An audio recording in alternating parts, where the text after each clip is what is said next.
시청자 여러분 안녕하세요. 오늘은 기독자유통일당의 비례후보 1번이신 이해란 박사님을 모시고 말씀 나눠보겠습니다. 박사님 안녕하세요. 네, 안녕하세요. 먼저 비례후보 자유통일당 비례후보 1번이 되신 소감 좀 부탁드릴게요. 소감이라고 말씀드리기엔 좀 저기하지만 저희가 이제 거대 정당이 아니기 때문에 군소 정당이라고 얘기하지 않습니까? 군소 정당의 비례대표 1번이 과연 가능성이 얼마일지 여기에 대해서 이제 의심을 하시는 분들도 꽤 많습니다.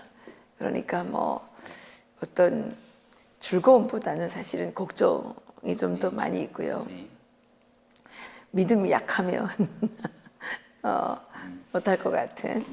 그래서 하나님께서 어떤 계획을 갖고 계시다면 저에게 뭐 이런 일을 허락하실 수도 있고 하나님의 계획이 뭐 다르시다면 또 다른 길로 인도하실 수도 있기 때문에 저는 편안한 마음으로 더욱더 이제 기도하고 있습니다. 하나님의 뜻이 무엇인지. 뭐 저희가 하나님께서 우리가 뭐 물어볼 때마다 뭐 이렇게 해라 저렇게 해라 이렇게 가르쳐 주시는 게 아니고 그때그때 그 선택되어지는 그런 것들을 통해서 하시기 때문에 어떤 결과가 나오더라도 그것 또한 하나님의 뜻으로 받아들이고 거기에 순종하려고 그런 마음가짐을 다지고 있습니다. 이번 총선의 특징이라면 탈북민들이 많이 이렇게 출마를 하신 것인데 태구민 후보 그리고 지성호 후보 그리고 이 후보님 뭐 이런 분들 많은 탈북자들이 진출해 계시는데 좀 한국 사회에서 탈북민들이 받아들여지고 있다 이런 느낌으로 받아드세요? 저는 반대라고 생각을 하고 있습니다. 이 탈북자들이 이제 우리나라에 지금 3만 5천 명 가까이 살고 계시는데 작년도에 탈북 모자가 굶어 죽는 사건이 일어났어요. 그리고 작년 11월에 그 탈북했던 어부 청년 2명, 21살, 23살 이 청년들이 이제 북한으로 그 강제 북송 당했죠. 저희들이 알아보니까 이 북한에 16명을 그때 살해했다 그랬는데 살인 사건이 전혀 일어나지 않은 거예요. 그 동네에서 큰 도시가 아니기 때문에 16명이나 그 큰 도시라고 해도 그렇죠. 16명이 집단 살해를 당하게 되면 엄청나게 소문이 나거든요. 그런 일이 전혀 없었다고 합니다. 그런데 이제 이 친구들은 탈북을 하려고 여기까지 왔는데 한국 정부가 이 친구들에게 16명을 살해했다는 어떤 그런 혐의를 씌워가지고 보내지 않았습니까? 그래서 지금 탈북자 사회에서 이런 일들이 상당히 분노를 자아냈고 그 탈북자들이 막 위기의식을 느끼는 거죠. 그러니까 받아들여진 느낌 때문이 아니라 위기의식 때문에 많이 나섰다. 모든 사람들은 자기가 짓밟힌다는 느낌을 받을 때 그리고 자기의 그 생존권, 생명권에 위협이 왔다고 느낄 때 강하게 이렇게 또 반발하는 그런 게 있거든요. 그러니까 아스팔트에서 오랫동안 많이 싸워봤는데 별로 효과가 없다. 이렇게 되니까 이제 내가 들어가서 하면 잘하지 않을까. 이런 어떤 그 생각들 때문에 많이 나오신 것 같아요. 일곱 분 제가 알고 있는 데는 7분 정도 나온 걸로 알고 있고요. 그러니까 이게 어떻게 보면 탈북자 전성시대 이렇게 보이지만 그게 뭐 그 성공률이 높지 않기 때문에 과연 얼마나 입성을 할 수 있을까 이렇게 생각하고 있습니다. 탈북민도 많이 위협을 느끼고 있고 그것이 정치 진출로 이어졌다 그렇게 보시는 거죠. 근데 뭐 탈북민뿐 아니라 지금 이제 이번 선거에 대해서 이제 보수 진영, 자유 진영 이쪽 분들은 이제 많은 위기 의식을 느끼고 계시잖아요. 그렇죠. 위기 의식을 느낄 수밖에 없게 현 정부와 여당이 그렇게 지금 행동들을 하고 있는 거거든요. 사실 지금 그 탈북자들이 훨씬 더 힘들어요. 왜냐하면 사회 취약 계층이기 때문에 그 52시간 최저임금 이걸 도입하면서 사실은 탈북자들이 가장 많이 또 실업을 당했어요. 왜냐 탈북자들이 주로 다 영세업체에서 네. 일을 하지 않겠습니까? 그런 부분이 있고 또 자영업자들이 지금 자살률이 상당히 높습니다.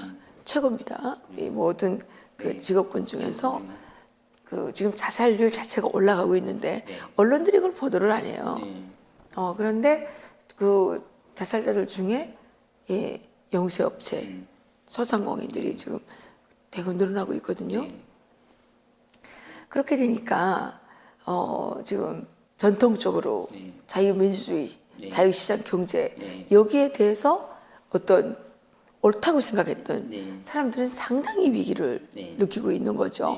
거기에다가 또 이인영 그 더불어민주당 원내대표가 아시아투데이에서 2월 4일 날 이런 발표를 하지 않았습니까?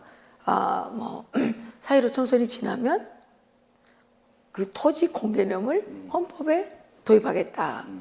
동일노동, 동일임금을 헌법에 도입하겠다. 그리고 종교의 패권과 언론의 패권을 자기들이 다 평정을 하겠다는 그런 얘기를 이제 하지 않았습니까?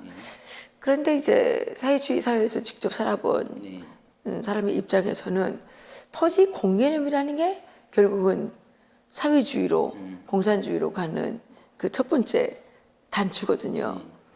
그 사회주의 제도와 공산주의 자유시장 경제, 이 자본주의 제도를 이렇게 가르는 가장 중요한 이 조건이 생산수단의 사유화가 인정이 되느냐 이거 아닙니까? 생산수단을 사회화하게 되면 사회주의고 생산수단을 개인에게 이렇게 가지게 하면 그건 자본주의란 말이에요. 그래서 자본주의 국가에서는 개인의 재산권이 아주 중요한 가치로 인정을 받고 헌법에 명시가 되어 있단 말입니다. 그럼 우리가 개인의 재산권이라는 게 사실은 책정할 수 있는 가치 척도가 땅이잖아요. 우리가 지금 그 환율 바뀌고 모르잖아요.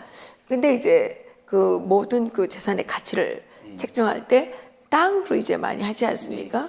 그러니까 이 토지를 공개념화하겠다는 것은 결국은 국가가 모든 토지를 소유하고 거기에 대한 어떤 간섭과 통제를 통해서 기업을 국유화하겠다는 거거든요. 그 북한에서 이제 그렇게 했단 말입니다. 그래서 북한에서 사회주의를 그러니까 북한이 정권이 들어서자마자 제일 먼저 한 게 토지 국유화예요.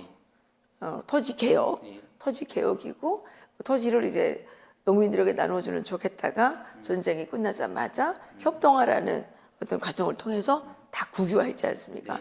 사적 재산을 완전히 없애버리지 않았습니까? 그런데 이제 여기에서 막 이렇게 얘기하니까 사회주의 체제를 살아본 저희들로서는 상당히 겁이 난단 말입니다. 그리고 이것을 이제 그 겪어봤던 이 어른 세대들, 지금 70대, 80대에 되시겠죠.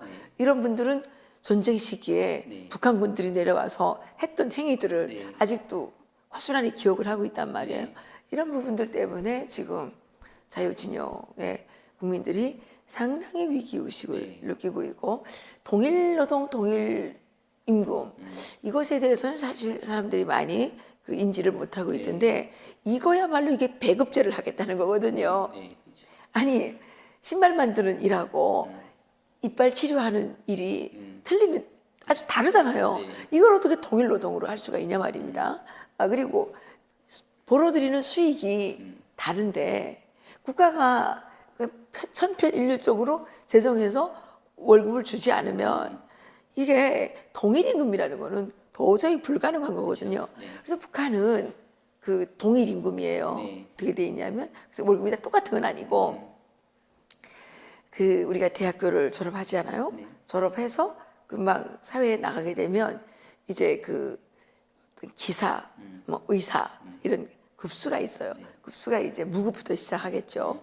그 무급은 모든 직종에서 월급이 똑같습니다. 의사가 됐든 교사가 됐든 현장에서 일하는 어떤 기술자가 됐든 똑같은데 그 자본주의 국가라는 거는 그게 고객의 수요에 따라서 공급이 창출되는 거기 때문에 희귀할수록 돈을 또 많이 버는 거고 그게 고객의 인기가 많을수록 이게 부가가치 창출이 많이 되는 건데 이걸 어떻게 이렇게 동일하게 적용해서 일을 시키고 월급을 주겠다는지 이게 도무지 납득이 안 되는 거거든요. 근데 많은 사람들이 속고 있어요. 동일노동 동일임금이 되면 내가 의사랑 똑같은 고액 임금이 되나? 그게 아니고 예, 이게 그 국가가 모든 걸 통제하는 과정 속에서 그 통제 수단이 이게 이제 인센티브로 주어질 때는 개인의 선택이 작용하지만 그 국가가 나눠줄 때는 뭐가 작용하느냐? 이 절대 권력 앞에 잘 보여야 되지 않습니까? 그때부터는 계급이 적용된다는 거죠. 그럼 북한은 현실적으로 평등한 나라라고 그러지만 절대로 평등하지 않은 절대적인 계급 제도가 남아있단 말입니다. 그러니까 이제 그런 아주 최악의 국가로 지금 가고 있는 건데 이거를 깨닫지 못하는 국민들이 너무 많아서 저희들처럼 겪어본 사람들로서는 아주 불안감, 위기감, 두려움을 느끼고 있는 거죠.